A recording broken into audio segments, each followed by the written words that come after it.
Hello friends, welcome to Creative Medicine.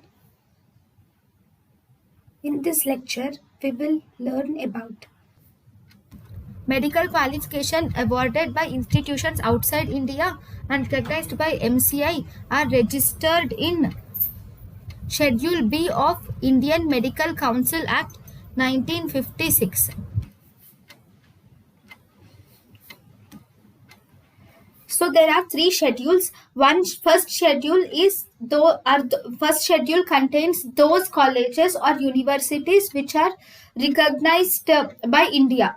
Schedule 2 contains those recognized medical qualifications which are granted by universities outside India. Schedule 3 contains two parts. Part 1 of Schedule 3 contains the medical qualifications granted in India, but those which were granted before independence.